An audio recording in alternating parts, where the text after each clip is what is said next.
Well, good morning, everybody. It's Sunday. It's the weekend. It's 10 o'clock in the morning in Europe, or most of Europe. Good afternoon if you're somewhere else, or good evening, things like that. It's Sunday morning, so I'm not expecting to see many people here.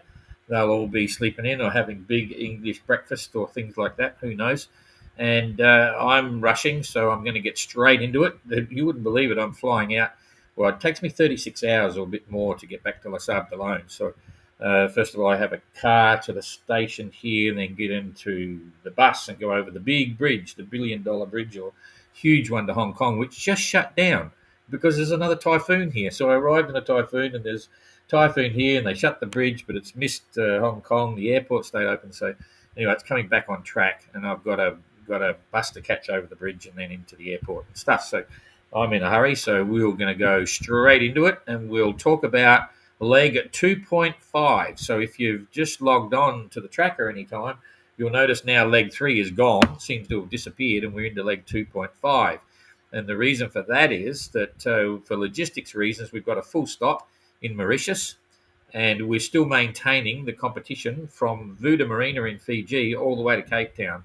So this is a full stop. We will work out the actual real-time on-the-water leader in Mauritius before the restart, so you can actually see where the boats would be positioned. You know, if Renault's a day in front of Dan, and Dan is half a day in front of Kerry, or 2 days in front of Kerry, blah blah blah. Relevant to leg 3 from Fiji to Cape Town, and then of course when we get to Cape Town, we will recalculate the time on the water from Fiji all the way through to Cape Town, and there will be one winner in Cape Town for leg 3, and we carry on. So interestingly, in the next MGR, we will probably make Mauritius a full stop, and so that'll be another leg, and then we'll carry on from there because there's some reasons for that, but it's too confusing to do that now. Anyway, straight onto the tracker, which is this one here. So you're on the tracker, and now I'm on the tracker, so it should be happening. Get out of that pop down.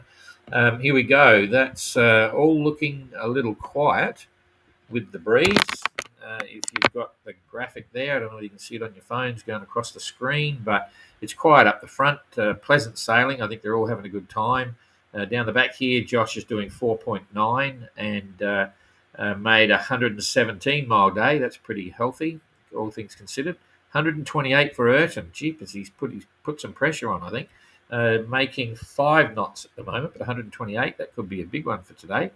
117 miles for Jasmine, doing 4.5, and Eric did 113. So slowly, a bit of back and forwards going on there with Eric, but he's doing 4.7, whereas Jasmine is doing 4.5. That might explain it. Up here, Christian struggling to catch Jacob, who is maintaining a straight course. I should build this up so you can see it. Here we go. That's a little bit better.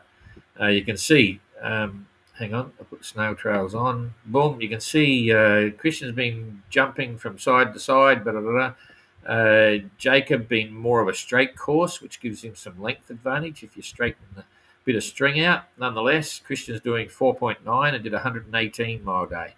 Okay, so that's a bit better than, 118. Hang on.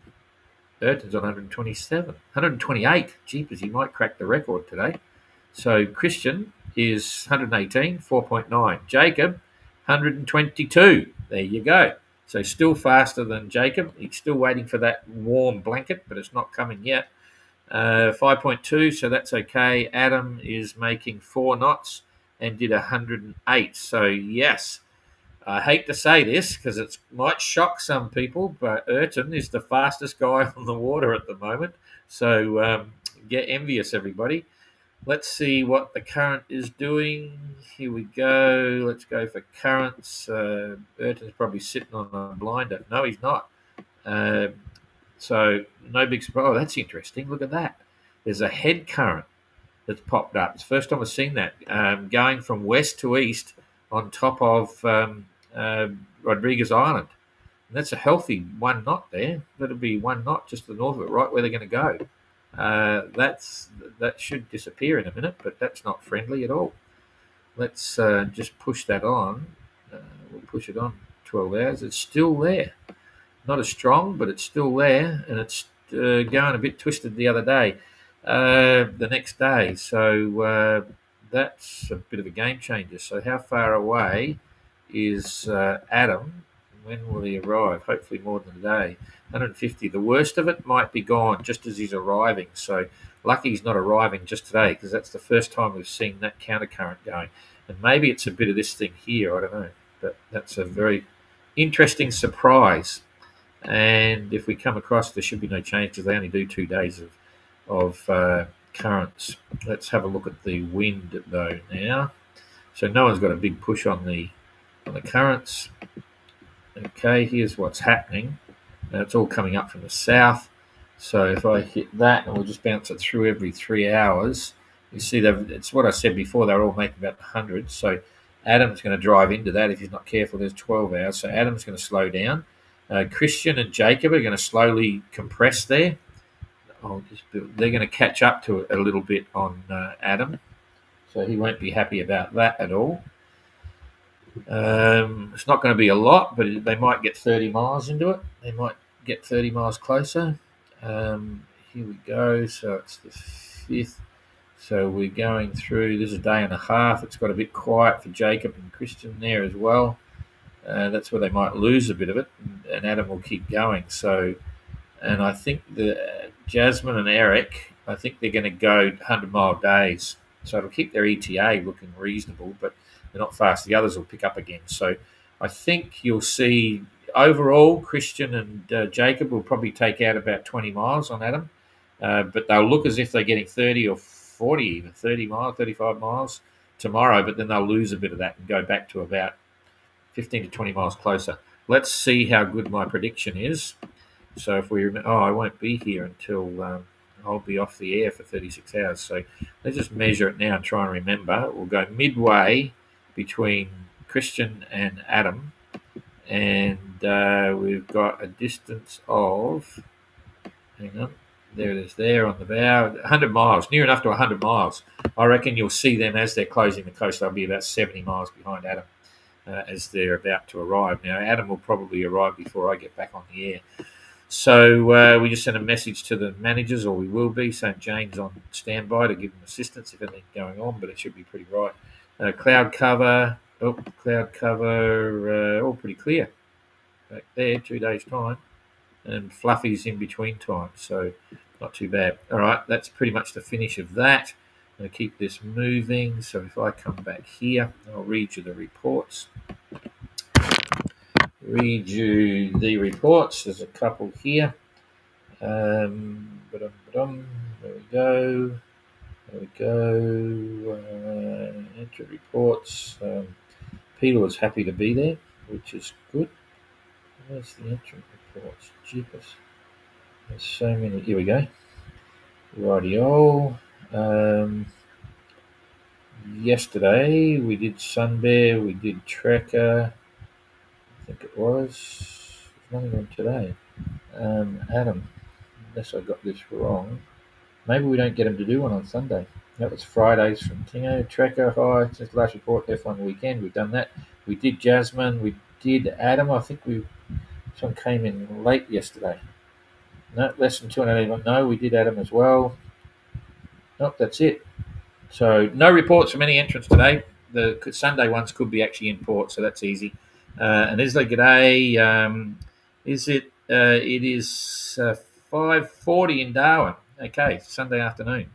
And it's 4:10 here, so I'm on an early start. So this is a quick one, and I won't be here tomorrow, and I may not be here the next day. That's it. Yeah, it takes me to go bus to Hong Kong, and I get into Paris, and then I've got to link up with the train, and then go to Nantes, and then I get another train from Nantes to Les Sables and get in about, I don't know, 7 o'clock or something at night. Anyway, all good. They're all having a good time, and we're happy to see them there. Oh, I didn't explain what I was going to show you is just to, not that one. I will show you this, because not that. Come on. Rightio, you're on the tracker. I'm on the tracker. I'll just show you how this is going to work quite simply. We'll come back to wind. We'll zip across here. So there's Rodriguez, and here comes Port Louis. Now you'll see the next half of the leg is disappearing. So this 2.5 finishes in Port Louis in Mauritius. And so this will be the usual deal now for the boats coming into finish. They will be clocked electronically when they cross the finish line here now. There is a finish line there. It goes between the two navigation buoys coming in. I think you can see that. The ones that are already in will be taking their finish times. The ones that are now yet to finish, they will be logged normally. And I think you might even see their tracker positions will compress as they get close to the finish line and in. And then this will be the start line, and it'll be the usual start procedure. You'll see the tracker come up and more frequent positions, and then they cross the start line, and they take off, and you'll see shorter compressed positions, and then they're gone. So that's now the end of leg 2.5, and then it'll be finish off for leg 3 for the second half. And it means that, I've said this before, someone, Pila could sail really fast and she could win the next leg from Mauritius to Cape Town. But when we put together the total sea time, then there will only be one winner for leg 3. And there's no trophies for finishing this leg. There's no big hoo-ha. It's really like a pit stop, but we've got an official finish and start line now. Okay, that's it. I'll come back and bid you all a fond farewell and see you when I see you next. I'm not sure when. Touch wood. Should be in 2 days, maybe a day or so. We'll see you later. Bye-bye. Oh, more people there. Good morning, John. G'day, Christine. Adrian, safe trip. Thanks, mate. And John, safe travel. Thanks. See you later. Bye-bye.